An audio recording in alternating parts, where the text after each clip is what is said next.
अस्सलाम वालेकुम जी, क्या हाल चाल हैं आप सब के। उम्मीद करती हूँ कि आप सब ठीक ठाक होंगे। ऑनलाइन स्टडीज़ के सिलसिले में आज क्लास 4 की उर्दू की किताब उसका सबक नंबर 20 मेरे सामने है और उसका नाम है दयानतदारी। बच्चों, ये एक तस्वीरी कहानी है जिसे हमने तस्वीरों को देखते हुए मुकम्मल करना है। ये कहानी कुछ इस तरह से शुरू की जा सकती है कि एक दफ़ा का जिक्र है कि एक लकड़हारा दरिया के किनारे लकड़ियाँ काट रहा था कि अचानक उसका कुल्हाड़ा दरिया में गिर गया। अब लकड़हारा बहुत परेशान है और वो सोच रहा है कि अब वो लकड़ियाँ कैसे काटेगा और उसे शहर में जाकर फ़रोख्त कैसे करेगा और अपने बच्चों का पेट कैसे पालेगा।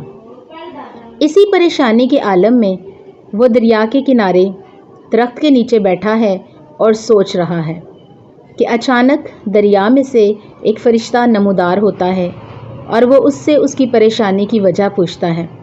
लकड़हारा उसे साफ साफ बता देता है कि मेरा कुल्हाड़ा दरिया में गिर गया है। फरिश्ते को उस पर रहम आता है और वो दरिया में गोता लगाता है और उसको सोने का कुल्हाड़ा लाकर देता है। लकड़हारा उसे लेने से इनकार करता है और ये कहता है कि ये मेरा कुल्हाड़ा नहीं है। फरिश्ता दोबारा दरिया में गोता लगाता है और अब की बार चांदी का कुल्हाड़ा लाकर उसे देता है, लेकिन लकड़हारा अपनी ईमानदारी की वजह से उसे लेने से इनकार करता है और कहता है कि मेरा कुल्हाड़ा नहीं है, मेरा कुल्हाड़ा तो लोहे का था। उसके बाद फरिश्ता तीसरी बार दरिया में गोता लगाता है और अब की बार उसका असल कुल्हाड़ा यानी लोहे का कुल्हाड़ा लाकर उसके सामने रखता है। लकड़हारा उसे देखकर खुश होता है और कहता है कि यही मेरा कुल्हाड़ा है जो दरिया में गिर गया था। फरिश्ता उसकी ईमानदारी से मुतासिर होता है और उसे तीनों कुल्हाड़े इनाम के तौर पर देता है और कहता है कि ये तुम्हारी ईमानदारी का सिला है। और लकड़हारा उन तीनों कुल्हाड़ों को पाकर बहुत खुश होता है।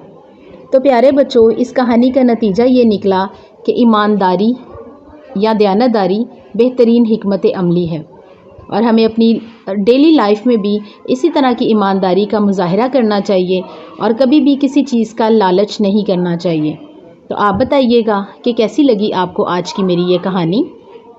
इस कहानी को आप लोगों ने अपनी नीट कॉपीज़ पर लिखना है, उन्वान, कहानी और उसके बाद नतीजा, यानी आपने इससे क्या सीखा, इसका नतीजा क्या निकला या इखलाकी सबक क्या निकला कि ईमानदारी बेहतरीन हिकमत अमली है। तो फिर मिलूँगी किसी इसी तरह के किसी नए लेसन के साथ। तब तक के लिए अल्लाह हाफ़िज़।